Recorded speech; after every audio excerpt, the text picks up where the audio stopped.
Life is harder now, experts say. Generation gap. After paying the bills, middle class pockets are emptier than ever before. Shopping malls are packed every weekend. Restaurants can't open fast enough. Everyone seems to be wearing, or so they say, designer shoes, jackets, and jeans, and sipping $4 cups of Starbucks coffee. Credit card commercials constantly advocate splurging, and it seems U.S. consumers are already too ready to comply. So what's the problem? Why do so many middle-class Americans with so much stuff say they feel so squeezed? If they're dogged by debt, isn't it their own fault? Perhaps some experts say things are not as they appear. Bankruptcy law expert and Harvard University professor Elizabeth Warren spent a lot of time crunching consumer spending numbers for her books, The Fragile Middle Class and The Two-Income Trap. In both, she makes this point: despite all those $200 sneakers you hear about and the long lines at Starbucks, consumers are actually spending less of their income, much less, on discretionary items like clothing, entertainment, and food, and ice cream than their parents did.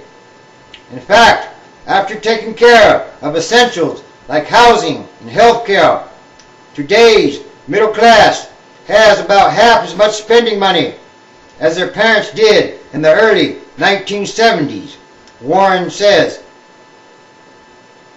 The basics, according to Warren, now take up close to 3/4 of every family's spending power. It was about 50% in 1973, leaving precious little left over at the end of the month, and leaving many families with no cushion in case of a job loss or health crisis.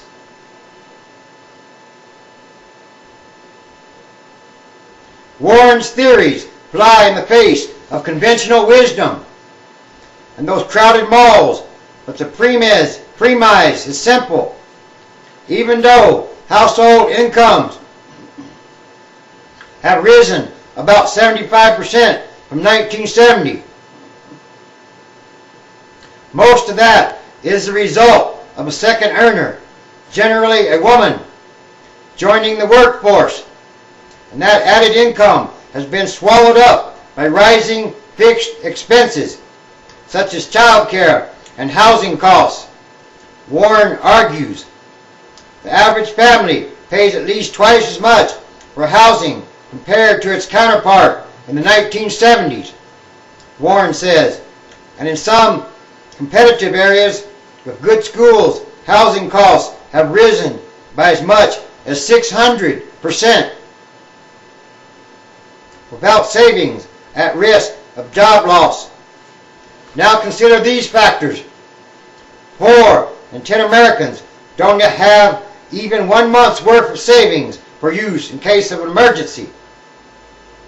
According to a survey by HSBC Bank, published in 2006, and with 2 incomes built into the family budget, the odds of a household getting hit by a layoff have doubled or more in the last generation.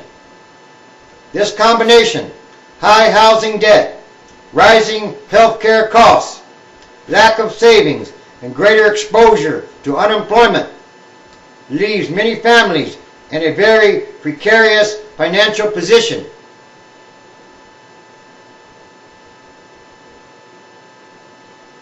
Yet, before Warren can get policymakers to talk about the middle class squeeze, or at least the middle class worry, she often finds she has to beat back the notion that overconsumption is to blame for the rise in consumer debt and in middle class anxiety. A growing number of families are in terrible financial trouble, but no matter how many times the accusation is hurled, Prada and HBO are not the reason.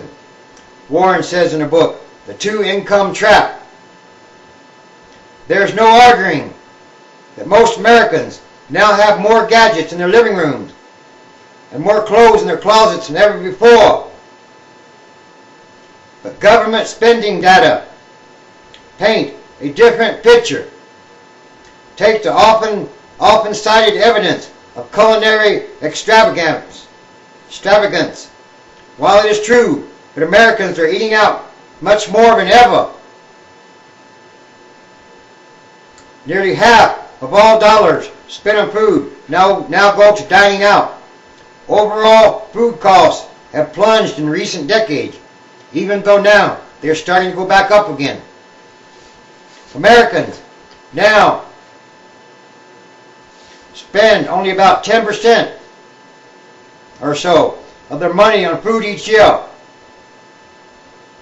even though it's now beginning to rise, compared to nearly 20% in the 1970s, according to data collected by the Bureau of Labor Statistics.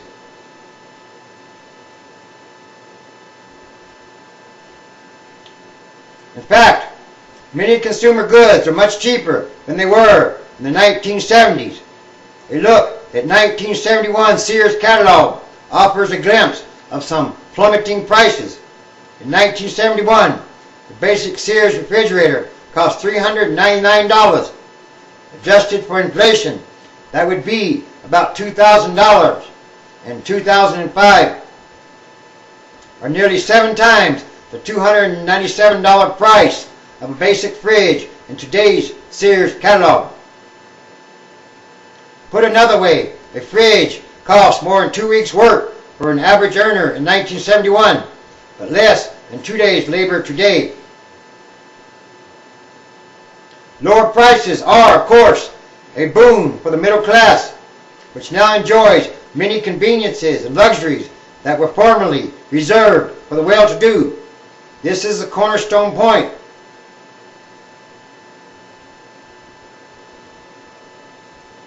Yes, people are spending more on home electronics and stuff, but the dollars just aren't that big.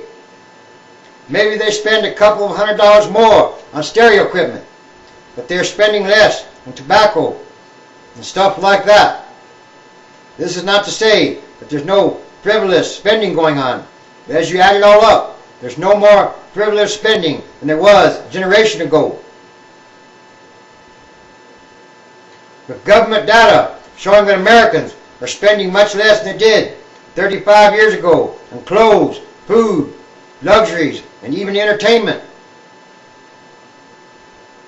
The anxiety they are feeling comes from somewhere else.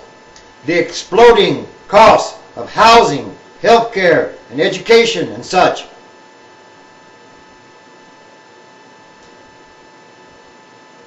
In housing, recent data is most striking. Household incomes have largely stagnated in recent years, even shrinking 2.8% from 2000 to 2006. Housing costs skyrocketed 32% in that time.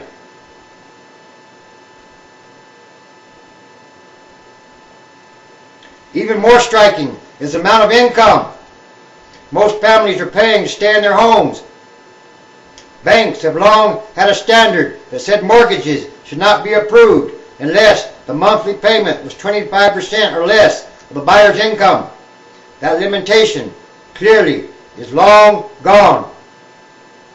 The U.S. Census Bureau defines house poor as spending more than 30% of income on housing expenses.